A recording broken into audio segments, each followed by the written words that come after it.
TK, Migori County, where children as young as 8 years old are working in small-scale gold mines with grave risks to their health and their lives.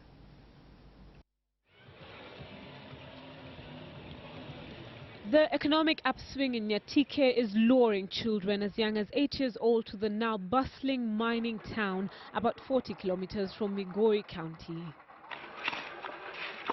It's a toxic toil that sees scores of children work on pockets of open cast mines where the use of child labor has become common practice. Nilianza kufanya hii kazi nikiwa na miaka 10. Sasa niko na miaka 13. Tukitoka hapa tunasikia maumivu huko kwa joint. Tunasikia. This the reality of gold refiners, retailers and consumers who in turn profit from unlawful child labor.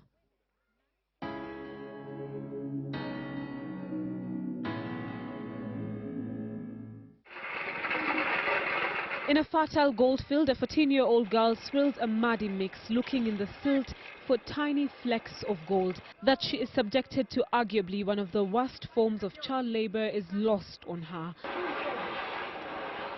She is only conscious of the need to survive. Tuko watoto wawili. Mmoja ako kwa darasa la 4. Ana miaka 10. Nakuja hapa kwa sababu hatuna hata chakula. Na nyanyangu pia ni mkubwa. Haezi. Pesa nyingi sana ushawaipata kwa siku ni ngapi? 300. While it may be labor intensive, hii mchanga ni zito. Sasa unachoka, unaweza hata kuchelewa kwenda shule. Wendi kwa sababu umechoka. The child laborers insist it is essential they work at the mines. Tunakuja hapa kwa sababu hatuna chakula kwa nyumbani na mamangu pia anakuanga mgonjwa. They haul and crush heavy bags of gold ore into powder, and they process gold using toxic mercury, handling it with their bare hands, breathing in poisonous mercury fumes when it is banned. They work without safety gear or supervision, yet their wages do not reflect the value of their work. Kipeleka kwa moto, saa zingine hautoi. Inaibaki hapo kwa moto. Hapo ni shida, upati hela. Siku hiyo unaweza kwenda nyumbani.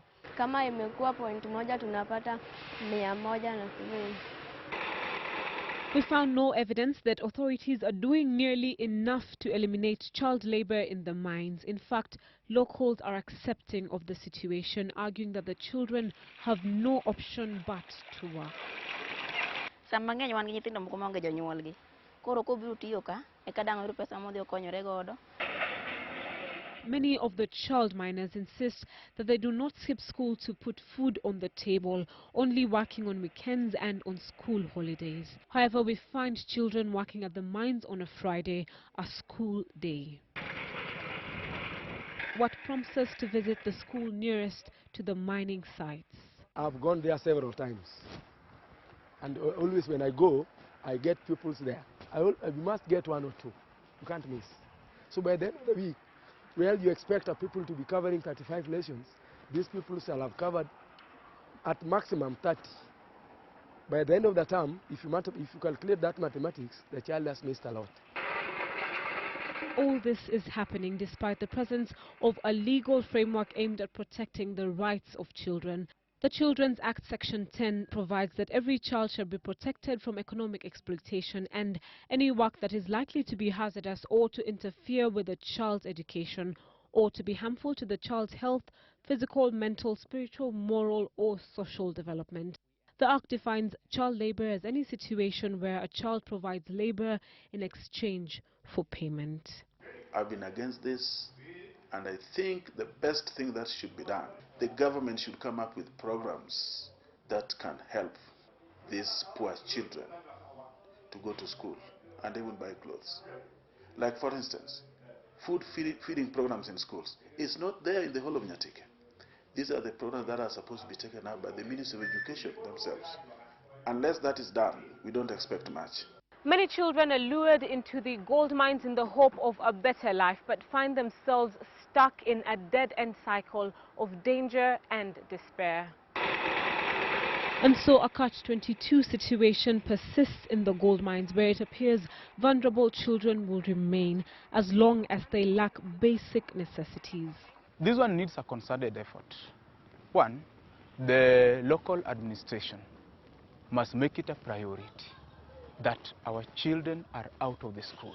Two, the education sector, headed by the DEO and the head teachers and even the principal, should also make it a concerted effort that as we all sit together, we make sure that our children are flushed out of the mining sites. But this 13-year-old girl, just like many other children, continues to pay a high price, risking her health and her life in exchange for a bag of rocks, what will ultimately see her carry the burden for her elderly grandmother and brother. All this at the expense of being robbed of her childhood. Nikiwa mkubwa nataka niwe mwalimu. Realizing her dreams, what will need her to be in school and stay in school. Salimbilu, Citizen TV. Right, we're going to take a short break, but we will be back with more local stories as well as business and sports, so don't go too far.